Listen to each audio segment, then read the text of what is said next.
Babaroka vathreatena kuzviuraya mushure mekunge vanetsana Na Mai Rokadhiya. Vari kuti ivo vatukirwa vana, vakatukirwa zvinhu zvakasiyana siyana, saka vaneta nekuramba vachingoenderera mberi neconflict. Welcome back to the channel. Please don't forget to like and subscribe.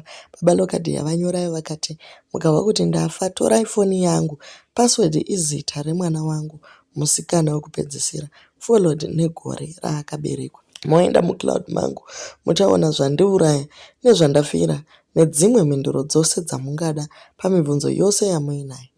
Zvose zvamunoda kuziva munozviwana imomo.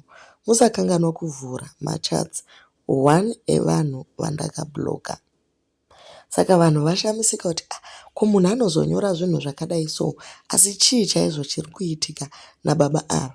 Vabva vanyora zverimwe thread vachitevera vakati zvoni pamwe pacho muchafunga kuti ndimi mune yese muchikwana panyaya dzisiri dzenyu, munozobayiwa nemuseve unenge wakuta mhembwe mudondo. Forewarned is forearmed. Saka pane vanga vaedza kuti vapindire vagadzirisane pakati pababaroka namairoka, asi vaudzwa kuti musapindire pazvinhu zvisinei nemi, hamuzivi kwatanga nyaya yacho. Kuri kunzi ndatukirwa vana vangu, ndiri kutsvaga n'anga yakwegura yaakuda kufa, zvekuti ikaroya munhu inobva yafa, hapana anozogona kuruonora.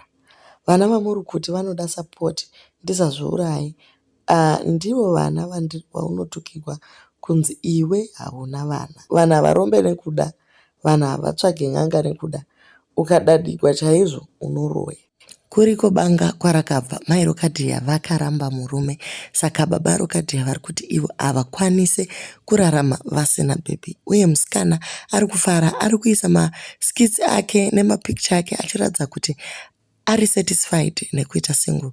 Baba vatoona kuti ivo ndo voga vanga vari murudo, uye kutukana kwaakuzoitika navo nasamutoko zvinhu zvinobaya mwoyo.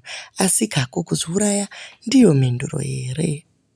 Ivo vadzimai kana vanhu vachirwa vanotaurireiko kuti mwana haasi wako? Zvinoita kuti murume azvidhaute. Varume, namatirai dzimba dzenyu mushingi, musazviurayi. Munosiyira vana kuremerwa neupenyu. Ukuwo pane mukomana akazviuraya, musabata wekuZimbabwe, akabuda nemota yake akanozviurayira kumutora shanga. Chii chakadaro naimi? Ko zvamboita sei? Varume, dzidzai kutaura nyaya dzenyu pane kuti murambe makabata zvigumbu mumwoyo.